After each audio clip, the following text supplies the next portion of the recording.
जिला रंबन में oxygen generation plant की तनसीब पर एबीवीपी ने अपना उज़र पेश करते हुए इंतजामिया के खिलाफ एहतजाज किया।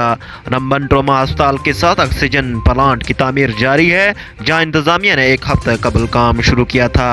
एबीवीपी भारतीय जनता पार्टी की तलबा विंग ने दावा किया है कि वो जमीन जहां अस्पताल के लिए ऑक्सीजन प्लांट की तनसीब की जा रही है वो हायर सेकेंडरी स्कूल रंबन की जमीन है, इसलिए तनसीब से कबल महकमा माल अराजी की बाज़ाब्ता निशानदाही करे। इस हवाले से गुज़श्ता रोज़ एबीवीपी ने जारी काम को रोकने के लिए पुरअमन एहतजाज दर्ज किया था। इस असना में पुलिस मौका पर पहुंची और एबीवीपी के चंद रहनुमाओं को हिरासत में ले लिया। उन्हें रंबन पुलिस के खिलाफ ताकत के इस्तेमाल और ज़िला रंबन इंतजामिया के खिलाफ नारेबाजी की। मजीद बताया कि अगर हाई सेकेंडरी स्कूल की ज़मीन में ऑक्सीजन प्लांट बनाया जाएगा तो वो बड़े पैमाने पर एहतजाज करेंगे। अब ये महकमा तालीम के साथ महकमा सेहत की जिम्मेदारी है को इस मसले पर जल्द अज जल्द हल तलाश करें। देखिए, मुझे तो बहुत अफसोस हो रहा है ये कहते हुए कि हमारा पुलिस का रवैया हमारी बेटियों की तरफ किस है। किसी हद तक हमें कहते हैं कि बेटी बचाओ और बेटी पढ़ाओ, और हमारी जो पुलिस एडमिनिस्ट्रेशन है और बेटियों के साथ ये रवैया कर रही है। अगर इन्होंने लड़कियों को अरेस्ट करना ही था तो लेडीज पुलिस नहीं थी इनके पास क्या? ये लेडीज पुलिस लाके भी कर सकती थी। और ये जो 3 दिन से इतना पीसफुल प्रोटेस्ट चल रहा था, इसके हम बैठ के भी इससे बात कर सकते थे। मुझे तो नहीं लगता कि ये इतना जरूरी था कि इनको इस हालत से और किसी को मारा। और एक मुझे तो शर्म आ रही है ये कहते हुए कि हमारे SHO साहब ने एक बेटी पे मोबाइल खींच के और वहाँ पे उसके पूरे बाजू पे निशान आ गए।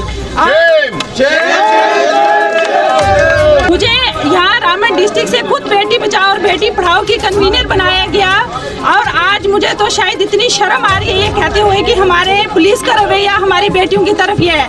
SHO साहब ने जब ऐसा किया, कल को उनकी बेटी भी हो सकती है। अगर कोई SHO उनके साथ ये हरकत करे तो हमारे SHO साहब क्या करेंगे इसमें? ये प्लांट था यहाँ पे, इसको हाई सेकेंडरी स्कूल से कुछ इन्होंने लैंड शायद एक्वायर की होगी, कुछ भी जो भी है। हाँ, तो उसमें नाम आकृति चिब है, मैं एबीवीपी की कार्यकर्ता हूँ। जैसे कि आप जानते ही 3 दिन से हम यहाँ पे हाई सेकेंडरी में जहाँ पे ऑक्सीजन प्लांट बनाया जा रहा है वहाँ पे हम प्रोटेस्ट कर रहे हैं। वहाँ पे हमारे साथ एडमिनिस्ट्रेशन का कोई भी बंदा नहीं आता बात करने, सिर्फ DC जो हैं वहाँ से फ़ोन करते हैं, धमकियाँ देते हैं हमें और पुलिस वालों को भेजते हैं यहाँ पे कि ऐसे करो ऐसे बोलो उनको। आज जैसे कि हम अपना प्रोटेस्ट हमने जारी रखा था तो वहाँ पे SHO आते हैं और पुलिस वाले आते हैं वहाँ पे, और हमारे कार्यकर्ता को उनको घसीट के रोड में लेकर वो गाड़ी में लेके जाते हैं। और हम वहाँ पे जब बात करने के लिए गए SHO के साथ, वो उन्होंने हमारे से बदतमीज़ी से बात की और वो उन्होंने हमारे हाथ से फ़ोन ये छीन लिया। और यहाँ पे देखो स्क्रैचेस वगैरह आए, उन्होंने हमसे बदतमीज़ी की, मिसबिहेव किया, गलत लैंग्वेज से बात किया। आखिरकार हमारी गलती क्या थी जिस वजह से उन्होंने हमारे कार्यकर्ताओं को घसीट के अंदर लिया है? और हम चाहते हैं जो SHO है उनको यहाँ से सस्पेंड किया जाए और यहाँ से ट्रांसफ़र किया जाए। हम बस यही चाहते हैं और हम अपनी ज़िद पे अड़े रहेंगे। पूरी रात हम यहाँ पे बैठेंगे जब तक वो यहाँ से सस्पेंड होते नहीं हैं। बना रहे हैं, बहुत अच्छी बात है, ऐसी बात नहीं है कि हमें कोई खुशी नहीं है। बट हमारी वहाँ की हाई सेकेंडरी की जो ज़मीन है, हमारे स्कूल के नाम की जो ज़मीन है, वहीं पर क्यों? और भी यहाँ पर कितनी ज़मीनें वहाँ पर भी बना सकते हैं, ये वहीं पर क्यों बना रहे हैं? हम यहाँ पे अड़े रहेंगे जब तक वो हमारे अंदर कार्यकर्ता को छोड़ते नहीं हैं और SHO को यहाँ से सस्पेंड करके ट्रांसफ़र यहाँ से जब तक नहीं करते तब तक हम अड़े रहेंगे, ज़िद पे अड़े रहेंगे। एबीवीपी लगातार प्रोटेस्ट करती रहेगी। नाम आकृति चिब, दायित्व state executive member and district girls incharge. जैसे कि आप जानते ही हैं 2 दिन से हमारा प्रोटेस्ट चल रहा था। हमारे साथ हमसे उधर बात करने कोई भी नहीं आया एडमिनिस्ट्रेशन का बंदा। और आज यहाँ पे SHO और वगैरह पुलिस वगैरह आती है, उन्होंने हमारे 2 कार्यकर्ता को घसीट के वहाँ पे गाड़ी में बैठा के ले लिया है। और जब हम उनके साथ बात करने गए तो SHO ने हमारे साथ बदतमीजी की। एक बदतमीजी से हमारे हाथ से फ़ोन छीने और हम वीडियो बना रहे थे, उन्होंने कहा कि तू क्या मेरी वीडियो बनाएगी, मैं तेरी वीडियो बनाता हूँ। हमारे साथ गुंडागर्दी की गई। देखो, जैसे कि आप सब लोगों के ध्यान में तो हो गई, पिछले 3 दिन से दिन रात जो प्रोटेस्ट चल रहा था एबीवीपी का, जो ये ऑक्सीजन ये प्लांट बन रहा है उसको लेकर प्रोटेस्ट, पीसफुल प्रोटेस्ट चल रहा था। लेकिन आज मौके पे वहाँ पे तहसीलदार साहब पूछते हैं और SHO साहब पूछते हैं। वहाँ पे हमारे जो तरुण देव जी हैं जिला संयोजक, और उसके बाद अपने पवन जी है जो जिला के संगठन मंत्री, और 2 कार्यकारी जी हैं और एक और कार्यकर्ता को इन्होंने इस कदर मार के मार मार के पुलिस स्टेशन में लिया कि कोई अपराधी को भी नहीं लेता है। वो सिर्फ अपनी मांग कर रहे थे। किस लिए मांग कर रहे थे? क्योंकि ऑक्सीजन प्लांट, स्कूल की लैंड लेके ऑक्सीजन प्लांट बना लिया। ठीक है, एबीवीपी ऑक्सीजन प्लांट का वो नहीं कर रही कि हमें खुशी है कि ऑक्सीजन प्लांट यहाँ पे है। बिना किसी के पूछने के, किसी सोसाइटी को पूछने के बिना इन्होंने ऑक्सीजन प्लांट तो सबसे पहले बनाया। तो प्रशासन का ये लोग यही मांग करते कि प्रशासन का लोग इनके पास पहुंचे। प्रशासन का बंदा इनके पास कोई नहीं पहुंचा और आज तहसीलदार साहब पहुंचे और एसएचओ साहब पहुंचे। इन्होंने इस प्रकार उनको मारा। आप वीडियो जो फेसबुक में चल रही है आप देख सकते हो कि एसएचओ साहब किस प्रकार उनको मार रहे हैं, जैसे कि कोई साउथ की मूवी चल रही है और उनको मार रहे हैं, मारते लगे। ये कोई अपराध किया था इन्होंने? कोई मर्डर किया, कोई किसी का कुछ किया, कोई अपराध कर लिया? इस प्रकार से लाया जा रहा है। इस प्रकार के ये रक्षक हैं कि ये लोग भक्षक हैं यहाँ के। इस प्रकार हम धरना दे रहे हैं यहाँ पे जब तक हमारे 4 कर्तव्यों की। और मेरे अंदर जाने के बाद ये मैंने इनको बोला कि आपने इनके ऊपर कौन सी सेक्शन लगाई है। इवन कि इन्होंने ये तक नहीं बताया कि इनके ऊपर कौन सी सेक्शन लगाई हुई है। ठीक है, अंदर जाके राजनीति की बात करने लगे, ये पॉलिटिकल पार्टी की बात करने लगे। हम कोई पॉलिटिकल पार्टी की बात करने के लिए अंदर नहीं गए। और एसएचओ साहब इस तरीके से बात कर रहे हैं कि जैसे पता नहीं क्या हो गया। हमारे कार्यकर्ता स्टूडेंट लोग हैं वो, तो हमने कोई गलत काम नहीं किया, अपनी मांगों के लिए वो कर रहे थे। तो अगर हमारे कार्यकर्ता को जब तक नहीं छोड़ा गया और कोई डॉक्यूमेंट कुछ नहीं है, हम इनसे वही पूछ रहे हैं। अगर इन्होंने हॉस्पिटल वालों ने स्कूल में अगर उन्होंने जबरदस्ती किया, आपके उसको लिखित में कोई डॉक्यूमेंट होगा, या तो जिनकी वो स्कूल वाली लैंड थी जिन्होंने डोनेट की उनसे बात की, सिविल सोसाइटी से बात की, ब्राह्मण के सब लोगों से बात करके इन्होंने किया। इन्होंने सर जबरदस्ती हमारी फिजिक्स की लेबोरेटरी तोड़ी है, हमारे 5 बाथरूम तोड़े हैं और ये कुछ नहीं। हमने जब एसीआई साहब से बात की, एसीआई साहब बोलते department to department line transfer हो जाती है। अगर उनको इतना ही था, आप देख सकते हैं हमारे पास किसी म्यूनसिपलिटी कमेटी की कितनी जगह है, ये यहाँ पे भी ले सकते हैं। हमारे हॉस्पिटल के साथ ही एएनएम कॉलेज जो बिल्डिंग बिल्कुल टूट गई, यहाँ पे कोई जाता नहीं, उसको तोड़ के वहाँ पे भी बना सकते थे। सर इन्होंने जानबूझ के इन्होंने किया।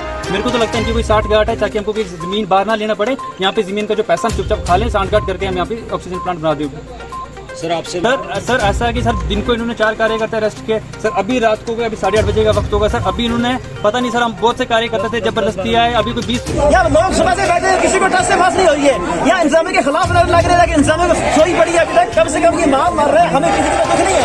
ये माल है, हैवान मार रहा है। इनकी हाईलाइट हम लोग मार जाएंगे सारे। यहाँ अल्लाह का अजाब आ जाएगा। ये देखो माल, देखो यहाँ लगाओ, ये किस तरह से सांस निकल रहा है इस माल का। ये देखो, ये हैवान नहीं है। कल अल्लाह पूछेगा, सब लोगों को अल्लाह पूछेगा। भाई हमारे होते हुए, हमारी मौजूदगी में ये माल तरफ के मार रहा है। कल यहाँ इंसान मारेंगे, कौन पूछेगा? ये देखो यहाँ हैवान मार रहे हैं। खुदा के लिए, खुदा मैं सबसे दरख्वास्त करता हूँ, इंतजामिया से मैं हाथ जोड़ के दरख्वास्त करता हूँ, इंतजामिया यहाँ आए, वो हमारे बीच में आए, यहाँ के हालात को देखे। ये किसी गरीब का माल नहीं है, ये भाई ये सबका माल है। ये हमारी आंखों के सामने ये जुल्म हो रहा है। सबसे बड़ा जुल्म तो ये है, इस वक्त हुकूमत का हक बनता है कि इनकी हेल्प करो। माल तरफ के मार रहे हैं भाई। हम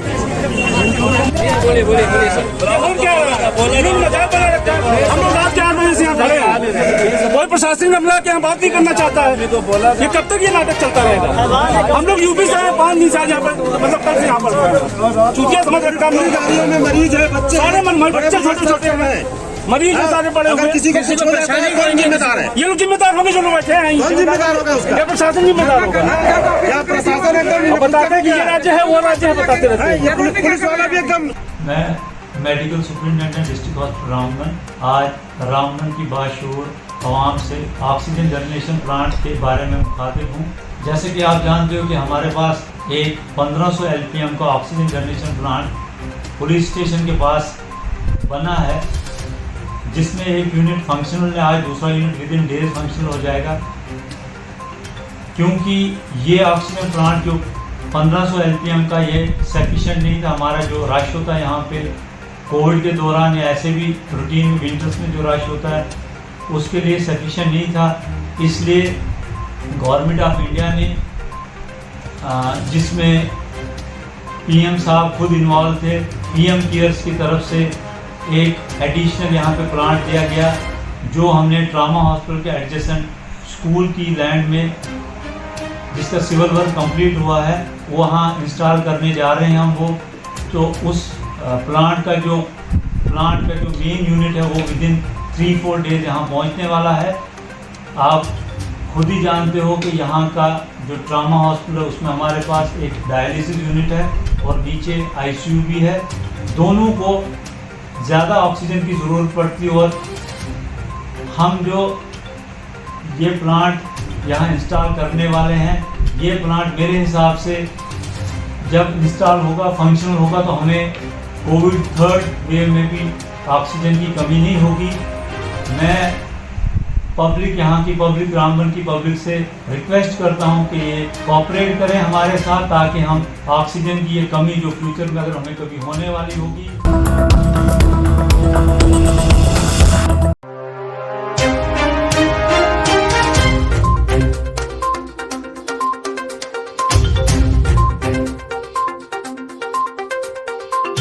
बनिहाल काजीकुंड 4 लाइन टनल पर टोल टैक्स की वसूली के खिलाफ लोग सरापा एहतजाज हो गए हैं। जिम्मेदारान के आला हुकाम से बातचीत के बाद हतमी फैसले की यकीन दहानी कराई गई है। हाल ही में ट्रैफिक की आमदरफ्त के लिए खोला गया बनिहाल काजीकुंड 4 लाइन टनल को अबूर करने पर मकामी लोगों से भी टोल टैक्स वसूल किए जाने पर मकामी लोगों ने जुमरात को एक पुरअमन एहतजाजी मुजाहरा किया। मुजाहरीन में मकामी सरपंच, मुख्तलिफ रज़ाकार तंजीमों के कारकुनान और आम लोग शामिल थे। National highway authority of India और दीगर मुतल्लिका जिम्मेदारान से एहतजाजी मुजाहरीन को यकीन दहानी कराई कि इस मामले को आला हुकाम के साथ उठाए जाने के बाद ही हतमी फैसला लिया जाएगा। मकामी सरपंच मोहम्मद अली आसवानी ने मीडिया से बात करते हुए कहा कि जिम्मेदारान ने इन्हें बताया है कि फ़िलहाल 3 दिन तक टोल फ्री लाइन से मकामी लोग शनाख्ती कार्ड दिखाकर चल सकते हैं। इसके बाद आला हुकाम की तरफ से हतमी फैसला लिया जाएगा। पहले तो मैं यहाँ के तमाम जो सरपंच साहिबान और जो ज़िम्मेदारान और नौजवान और ट्रांसपोर्टर्स और जो समाजी तंजीमों के लोग आज इस प्रोटेस्ट में हमारे साथ पुरअमन एहतजाज में शामिल थे, उनको मैं दिल से मुबारकबाद देना चाहता हूँ कि उनके इस छोटे से एहतजाज से आज हमारा मसला जो यहाँ पर था, जो हमने डिमांड रखी थी, फ़िलहाल उस पर हमने जो अथॉरिटीज़ यहाँ पर टोल टैक्स की बैठी है, उन्होंने हमें आश्वासन दिया है। मैं पूरे बनिहाल को ये बात सुनाना चाहता हूँ कि लोकल जो व्हीकल्स है, जब तक ये मसला जो फुली रिजॉल्व होता है, हमारी सेकेंड नेगोशिएशन 3 दिन का वक्त इनने मांगा है, तब तक मेरा बनिहाल वासी अपना आधार कार्ड दिखा के जो पीछे वाली लाइन है, नॉन जो क्या टैग बोलते हैं इसको, फास्ट टैग लाइन से क्रॉस करेगा, उसको कोई टोल नहीं देना होगा। ये cache line, non cache line जो है, उसको कोई टोल नहीं देना होगा। उसके बाद जो यहाँ के लोकल ट्रांसपोर्टर्स है, जो कमर्शियल व्हीकल्स है, इन्होंने कहा है कि गैस पे इनका मानना था कि उसके लिए 285 रुपये आपको भरने हैं। हमने डिमांड की कि उस पर एग्जम्पशन होना चाहिए। हम चाहते हैं एग्जम्पशन मीन्स कि टोटल टोल फ्री होना चाहिए। उस पर नेक्स्ट मीटिंग यहाँ से शुरू होगा टुवर्ड्स रामबन। और उनका बिल, और दूसरी बात, जो सबसे बड़ी बात जो मैं यहाँ के लोगों को कहना चाहता हूँ कि जो टोल का आप पास बनाएंगे वो एप्लीकेबल होगा बनिहाल, और जो काजीकुंड का टोल है, ये एक टोल है, वो आपको इस साइड भी एप्लीकेबल होगा और उस साइड भी एप्लीकेबल होगा। आखिर पर मैं एक बार फिर यहाँ के इंतज़ामिया का और यहाँ के लोगों का शुक्रगुजार हूँ जिन्होंने ये आवाज़ उठाई, और एडमिनिस्ट्रेशन ने भी कोई लॉ एंड ऑर्डर प्रॉब्लम यहाँ नहीं होने दी। मैं लोगों से गुजारिश करता हूँ कि हमने बड़े पीसफुल मीन से आज अपना प्रोटेस्ट यहाँ पर इख्तिताम किया है और एडमिनिस्ट्रेशन का इसमें सपोर्ट रहा है। आने वाले 3-4 दिनों के बाद हमारी नेक्स्ट मीटिंग होगी, उस वक्त हम आपको डिटेल देंगे कि कौन सा कमर्शियल जो हमारे व्हीकल्स हैं उनके लिए क्या होगा। और जो 285 रुपये के इन्होंने हमें कुछ बातें ऊपर कही है, इन्होंने कहा कि अभी हम सिस्टम जो है, हमने रिसेंटली यहाँ पर जो है सिस्टम इन प्लेस किए हैं, थोड़ा सा इसको जो है अपने टेक्निकल स्टाफ को, लोगों को। National legal services authority Jammu Kashmir की हदायत के मुताबिक district legal service authority Ramban chairman DLSA principal व डिस्ट्रिक्ट सेशन जज की निगरानी में रमन में 11 सितंबर को नेशनल लोक अदालत का एहतमाम करने जा रहे हैं। प्रेस कॉन्फ्रेंस के दौरान मीडिया से बात करते हुए चीफ जुडिशल मजिस्ट्रेट सब जज रमन ने कहा कि प्री लोक अदालत के सेशन अगले हफ्ते से डिस्ट्रिक्ट कोर्ट कम्प्लेक्स रमन में मुनक़द होंगे। उन्होंने कहा कि लोक अदालतों का मकसद मुकदमाबाजी के मराहल में तनाज़ात की अल्तवा को कम करना है। ख़ास तौर पर दूर दराज इलाकों में रहने वाले लोगों से अपील है कि वो अपने ज़ेर अल्तवा पोस्ट लिटिगेशन और प्री लिटिगेशन मुकदमात को कौमी लोक अदालत में जल्द अज जल्द हल करने के लिए रजिस्टर करें। उन्होंने कहा कि DLSA रमन ख़ास तौर पर नाकाबिल रसाई और दूर दराज के लोगों को फौरी इंसाफ फराहम करने पर तवज्जो दे रही है। उन्हें तमाम फ़रीक़ीन से भी अपील की कि वो कौमी लोक अदालत के फ़ायदे के बारे में लोगों को आगाह करें। उन्होंने कहा कि chamber district legal services authority of Ramban principal और डिस्ट्रिक्ट सेशन जज रामबन ने तमाम दरख्वास्त गुजारों से कहा है कि वह मज़कूरा कौमी लोक अदालत में अपने तनाज़ाए केस को खुश असलूबी और सालसी के ज़रिए हल करें, जिसके लिए वो मुतल्लिका अदालत से रुजू करें और अपना मुकदमा कौमी लोक अदालत में तय करें। सबसे पहले मैं आपको ये बताना चाहूँगी कि ऑनरेबल जो नेशनल लीगल सर्विस अथॉरिटी की डायरेक्शन पे और हमारे ऑनरेबल हाई कोर्ट की डायरेक्शन पे एक नेशनल लोक अदालत जो है 11 सितंबर को यहाँ पे हेल्ड की जा रही है, जिसके लिए हमने काफ़ी देर से उसके लिए एक्सरसाइज कर रहे हैं और हर हफ्ते जो एक प्री लोक अदालत रख रहे हैं। उसके अलावा हम 11 से पहले एक हफ्ता जो है कंटिन्यूसली एक प्री लोक अदालत सेशन रख रहे हैं, जिसमें हम कोशिश करेंगे कि मैक्सिमम जो है केसेस जो है इनका निपटारा हो जाए। इसके अलावा जो आपने पूछा किस तरह के केसेस में हम रख रहे हैं, इसमें मैट्रिमोनियल केसेस, घरेलू जो झगड़े होते हैं, फैमिली डिस्प्यूट्स हैं, या 138 जो जिसमें चेक बाउंस केसेस आते हैं वो हैं, मनी रिकवरी केसेस हैं, बैंक्स के साथ जो लोगों के उन्होंने लोन लिया होता है उसके केसेस जो हम यहाँ पे उठाते हैं। इसी तरह से रेवेन्यू मैटर्स हैं। तो इस तरह के केसेस जो हैं यहाँ पे हम लोक अदालत में उनका निपटारा करते हैं। और क्रिमिनल कंपाउंडेबल केसेस भी हम इसमें उठाते हैं, जिसमें कंपाउंड हो सकता है, जिसमें ऑफेंसेस जो है कंपाउंडेबल होते हैं। तो लोग इस आके हमारे लोक अदालत में आके अपने केसेस का जो है निपटारा कर सकते हैं और उसमें उनका टाइम भी बच सकता है और बहुत कम टाइम में जो है फाइनल डिस्पोजल हो सकता है। इसका एक फ़ायदा और है जो सबसे बहुत अच्छा फ़ायदा है लोगों के लिए, वो ये है कि ये जो एक फ़ाइनल डिस्पोजल होता है, इसके बाद कोई अपील नहीं होती है। नॉर्मली जो रेगुलर कोर्ट्स में जब केसेस चलते हैं उनकी अपील हो सकती है और उसके बाद दूसरी अपील हो सकती है, हाई कोर्ट जाना है या ऑनरेबल सुप्रीम कोर्ट में जाना है। तो इस तरह से वो जो लिटिगेशन है वो मल्टीपल लिटिगेशन बन जाती है। लेकिन यहाँ पे है कि एक फाइनलिटी आती है जजमेंट्स की और अवार्ड को जो है वो एग्जीक्यूटेबल होता है। तो ये एक बहुत बड़ा फ़ायदा है। इसके अलावा लोगों की जो आपस की जो है जो डिफरेंसेस होते हैं, जो इश्यूज़ होते हैं, उनका भी एक अंत हो जाता है और विन विन सिचुएशन हो जाती है दोनों पार्टीज़ की। यहाँ पे क्योंकि हमारे डिस्ट्रिक्ट में बहुत सारे एरियाज़ इनएसेसिबल हैं जहाँ लोगों को बड़ी मुश्किलें दरकार होती हैं, वो यहाँ पे उनको आना है, किराया देना है, फिर वकील साहिबान से मिलना है, तो बड़ी सारी उनके लिए बहुत मुश्किल डिफ़िकल्ट ये चीज़ होती है अपने केसेस को सेटल करवाने में। तो लोक अदालत में वो आके अपने केसेस को सेटल करवा सकते हैं। अब दोनों पार्टीज़ आ सकते हैं, इसमें वो फ्री ऑफ कास्ट, उनको कोई कास्ट नहीं होती है। इसके अलावा अगर वो प्री लिटिगेशन स्टेज में भी आएंगे वो भी फ्री ऑफ कास्ट वो अपना केस फाइल कर सकते हैं और उनका जो है वहाँ पे केस जो है वो सेटल हो सकता है। ये जो हमारे कुछ एरियाज़ हैं इनएसेसिबल एरियाज़, वहाँ के लोगों को मैं रिक्वेस्ट करती हूँ कि आप ज़्यादा से ज़्यादा अपने केसेस को लाकर हमारे लोक अदालत में आइए, अपने केसेस का निपटारा करिए। हमने इसमें जो है ऑनरेबल हाई कोर्ट की डायरेक्शन पे आज ही हमने सारी कोर्ट्स को एक डायरेक्शन पास की है हमारे ऑनरेबल सेशन जज ने कि वो लिस्ट ऑफ केसेस जो है हमारे यहाँ देंगे कि कितने केसेस वहाँ पे हैं। अगर कुछ लोगों के हमारे पास लिस्ट नहीं है तो वो लोग खुद भी हम अपने केसेस लेकर जो है हमारे पास अप्रोच कर सकते हैं।